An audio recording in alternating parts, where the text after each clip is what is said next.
13 जुलाई 2025 से शनिदेव वक्रगत अवस्था में आ गए थे और जब भी शनिदेव की गतियों में किसी भी प्रकार की हलचल होती है तो उसका प्रभाव प्रत्येक व्यक्तियों के जीवन पर निश्चित रूप से पड़ता है।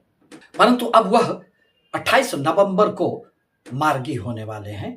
परिणामतः जीवन के प्रत्येक क्षेत्रों में जो एक परेशानियां चल रही थी उसमें निश्चित रूप से कुछ न कुछ राहत प्राप्त होंगे।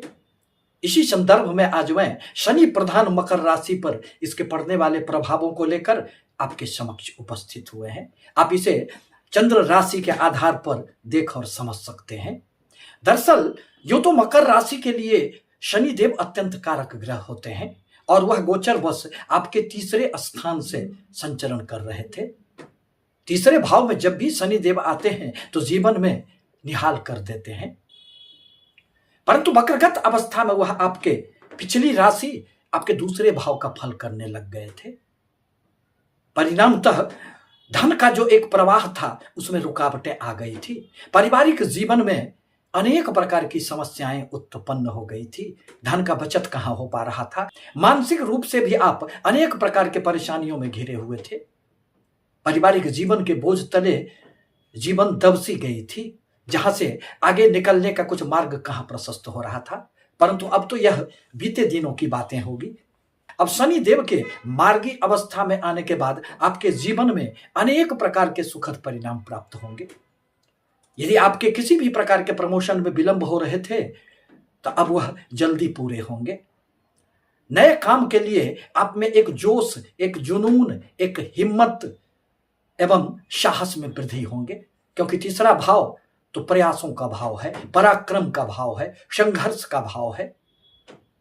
Sales, marketing, media, digital field, online कार्य इत्यादि से यदि आप जुड़े हुए हैं तो आपको इस अवधि में अब खूब सफलताएं मिलेगी। किसी भी प्रकार के प्रोफेशनल कार्यों में अब आपकी निकल पड़ेगी, क्योंकि आपकी प्रेजेंटेशन इतनी अच्छी होगी कि लोग आपसे प्रभावित हुए बिना रह नहीं पाएंगे। परिणामतः आपको अपने कार्यों से यश प्रतिष्ठा की भी प्राप्ति होगी। धन का भी खूब लाभ होगा। नया बिजनेस शुरू करने के लिए आपकी किसी भी प्रकार की कोई योजनाएं थी तो अब वह मूर्त रूप लेगी। अब आप उसमें आगे बढ़ जाएंगे। भाई बहन से भी आपको इस अवधि में अब सहयोग मिलेंगे और उनसे भी आपको निश्चित रूप से लाभ प्राप्त हो सकते हैं। धन का प्रवाह रुक सा गया था, अब उसमें भी एक तेजी आएगी, एक स्थिरता आएगी।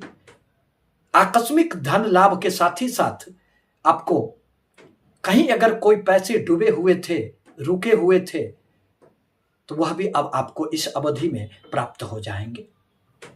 इस अवधि में आपका मन बड़ा मजबूत होगा। आप में एक गंभीरता आएगी, स्थिरता आएगी। लगभग जुलाई 2026 तक शनिदेव मार्गी अवस्था में ही रहेंगे, अतः यात्रा से भी अब आपको लाभ प्राप्त होगा। नौकरी में उन्नति, प्रमोशन की संभावनाएं भी बनेगी। अब जहां तक शनि देव की तीसरी दृष्टि का प्रश्न है तो वह तो आपके पंचम भाव पर पड़ेंगे।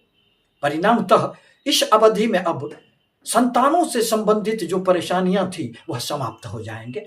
अब धीरे धीरे संतानों की उन्नति होंगे। छात्रों का कंसंट्रेशन बनेगा। पढ़ाई में अब उनकी अभिरुचि जागृत होगी, उनमें एक स्थिरता आएगी। प्रेम संबंधों में भी गहराई के साथ ही साथ एक स्थिरता आ सकती है। भाग्य का भी अब आपको पूर्ण सहयोग प्राप्त होगा, क्योंकि शनि देव की सप्तम दृष्टि अब आपके भाग्य स्थान पर पड़ेंगे। विदेशों से भी आपको धन लाभ हो सकते हैं। थोड़े बहुत खर्चे तो होंगे, परंतु वह नियंत्रण से बाहर नहीं जाएगा। अनावश्यक खर्चे नहीं हो पाएंगे जैसा आपका पहले हो रहा था। विदेश जाना आपके लिए सहज होगा। मल्टीनेशनल कंपनियों में कार्यरत लोगों के लिए एक सुनहरा अवसर बनेगा। आप नौकरियों में उन्नति कर सकते हैं। इस प्रकार कहा जा सकता है कि जीवन में जो 4 महीनों तक एक ठहराव की स्थिति आ गई थी, हर प्रकार के कार्यों में जो एक विघ्न बाधाएं उपस्थित हो गई थी, पारिवारिक जीवन, स्वास्थ्य संबंधित परेशानियां उत्पन्न हो गई थी, अब सब में विराम लग जाएगा। आपके जीवन पुनः पटरियों पर लौट आएगी और आप अपने पराक्रम के बदौलत खूब आगे अपने मंजिल पर पहुंचने का प्रयास करेंगे, जिसमें शनिदेव आपके लिए अब खूब सहायक की भूमिका निर्वहन करेंगे। आप यदि अपना जन्म कुंडली विश्लेषण करवाना चाहते हैं तो हमसे निश्चित रूप से संपर्क कर सकते हैं। नम्र निवेदन है कि हमारी बातें यदि आपको अच्छी लगती हो तो हमारे चैनल को लाइक करें, सब्सक्राइब करें, शेयर करें, ताकि मैं अपने विचारों से आपको सतत अवगत कराता रहूं। धन्यवाद।